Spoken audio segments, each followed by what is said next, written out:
Hey guys, what's up? It is day 2 of my 31 days of Halloween horror movie marathon, and thanks so much for checking me out. This time I watched a sequel to a film that I recently reviewed, and I wasn't really sure what to expect. But I was not disappointed. I actually really enjoyed this film as much, if not more, than the original, which I think is a really tall feat for sequels to pull off, and not everyone is successful.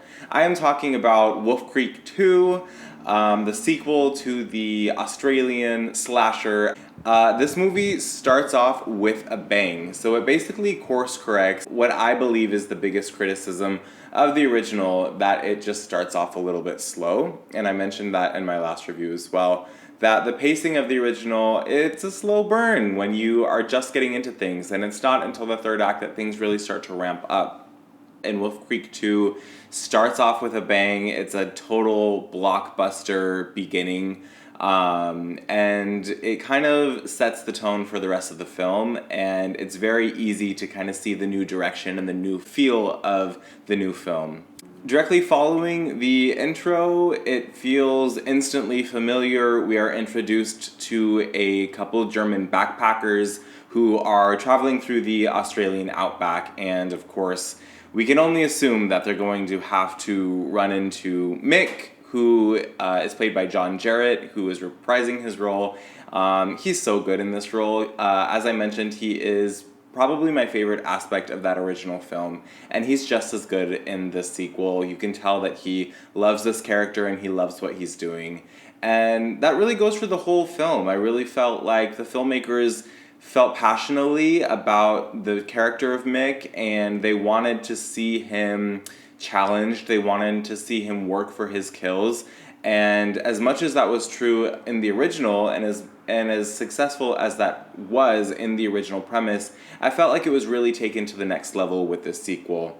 Now, I do have some thoughts on the second act, but I do feel like that's a little bit more spoilery, so I'm not going to get too detailed with some of the things that I noticed in the second act. But I will say that by the third act, things totally turn back up, and this film is just crazy, guys. It really is a true sequel that ups the ante and turns up the volume, and it's intense, it's gory, it's exciting.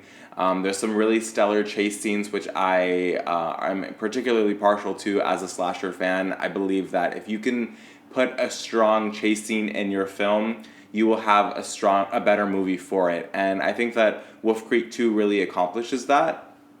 One thing that I noticed is Wolf Creek, all of the characters and all of the actors were actually pretty likable and believable this time around, and really in the first one too. And I think that's something that this franchise does well, is casting and character development. I think that whoever is behind the scenes working on those things really understands that job and how important it is, and just how much better the movie is for it. So that's definitely one element that I appreciated. My biggest takeaway for this one, guys, is just that they took what worked in the original Wolf Creek and they built upon that. So as much as it is kind of the same and very familiar in its premise and the way that things play out, I do feel that they upped the ante. I do feel like they made things more intense, and I loved it. I thought it was super enjoyable, and I totally recommend it, especially if you're a fan of the first one. I watched Wolf Creek 2 for free on Tubi, I believe. It's a free streaming app, and there was commercials, but if you don't have access to the original Wolf Creek and you do have access to Tubi, I would definitely check out Wolf Creek 2, because as much as it is a sequel, it's really not necessarily a continuation of that original story, so you can just fall in love with what's going on in the sequel.